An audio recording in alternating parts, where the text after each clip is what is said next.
નમસ્કાર મિત્રો, સ્વાગત છે આપ સૌનો અમારી યુટ્યુબ ચેનલમાં। તો મિત્રો, હાલની આપણે વાત કરીએ તો કાળઝાળ ગરમી પડી રહી હોવાનું વચ્ચે એક ફરી વખત માવઠાનું સંકટ આવશે તેવું મિત્રો હવામાન નિષ્ણાતોના જણાવ્યા અનુસાર જણાઈ રહ્યું છે। આ સાથે સાથે 40 કિલોમીટર પ્રતિ કલાકની ઝડપે પવનો ફૂંકાવાની પણ શક્યતાઓ જે છે એ હાલ વ્યક્ત કરવામાં આવી રહી છે।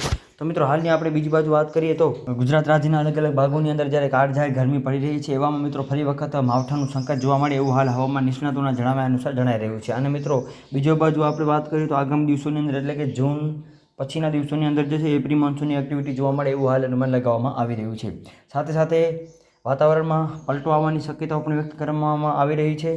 આ ઉપરાંત સાબરકાંઠા, અરવલ્લી, પંચમહાલ, ગુજરાતના અલગ અલગ ભાગો, મધ્ય ગુજરાત, પશ્ચિમ સૌરાષ્ટ્રના અલગ અલગ ભાગો વગેરે વિસ્તારોની અંદર વાદળછાયા વાતાવરણ સાથે છૂટોછવાયો હળવો વરસાદ જોવા મળે એવું હાલ અનુમાન લગાવવામાં આવી રહ્યું છે।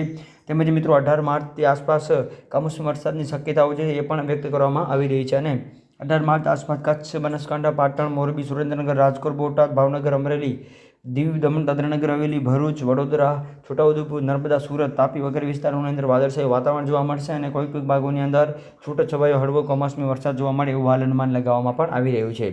આ સાથે સાથે એક નવું વેસ્ટર્ન ડિસ્ટર્બન્સ સર્જાતા ઉત્તર પશ્ચિમ ભાગોની અંદર નવું વેસ્ટર્ન ડિસ્ટર્બન્સ સર્જાતા આવું પરિસ્થિતિ જોવા મળે એવું પણ હાલ અનુમાન લગાવવામાં આવી રહ્યું છે।